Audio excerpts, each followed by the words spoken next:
নিজেদের পাতা ফাঁদে এবার নিজেরাই পা দিল ভারত। আইপিএল তৈরি করে বিশ্বজুড়ে কোচের সংকট তৈরি করেছিল বিসিসিআই।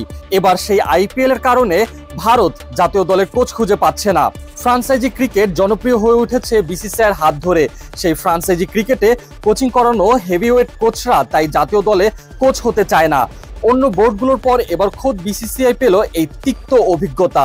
আইপিএল এর কোচ রিকি পন্টিং সোজা সাপটা উড়িয়ে দিয়েছেন ভারতের জাতীয় দলের কোচ হওয়ার প্রস্তাব। বেশি দিন হয়নি জাস্টিন লাঙ্গার বলেছিলেন ক্রিকেট দুনিয়ার সবচেয়ে বড় চাকরি ভারতের কোচ।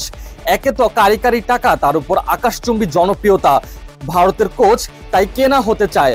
তবে অস্ট্রেলিয়ার কিংবদন্তি সাবেক অধিনায়ক রিকি পন্টিং সেই লোভনীয় প্রস্তাব ফিরিয়ে দিয়েছেন। বিশ্বকাপের পর ভারত জাতীয় দলের প্রধান কোচ হিসেবে আর কাজ করবেন না রাহুল দ্রাবিড়। বিশ্বকাপের আগে বিসিসিআই তাই আটঘাট বেঁধে নেমেছে নতুন কোচের খোঁজে। সেই লক্ষ্যে পছন্দের তালিকা থেকে অনেককেই প্রস্তাব দেওয়া হচ্ছে। তেমনই প্রস্তাব পেয়েছিলেন রিকি পন্টিং, তবে পন্টিং সেই প্রস্তাব ফিরিয়ে দিয়েছেন। নিজেই নিশ্চিত করেছেন বিসিসিআইয়ের প্রস্তাব ফিরিয়ে দেওয়ার বিষয়টি।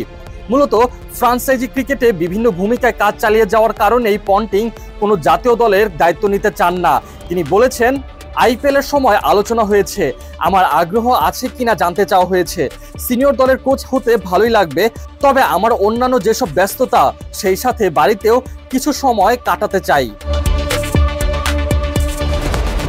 আইপিএলে দিল্লি ক্যাপিটালসের প্রধান কোচ পন্টিং যে দায়িত্বকে আষ্টেপৃষ্ঠে জড়িয়ে রেখেছেন এই কিংবদন্তি। অজিত তারকা বলেছেন, ভারতের কোচ হলে আইপিএলে কোচিং করানো যায় না, আর জাতীয় দলের কোচ মানে 10-11 মাসের ব্যস্ততা। এটার প্রতি যতই আগ্রহ থাকুক না কেন, এখন যে জীবন উপভোগ করছি তার সাথে খাপ খায় না।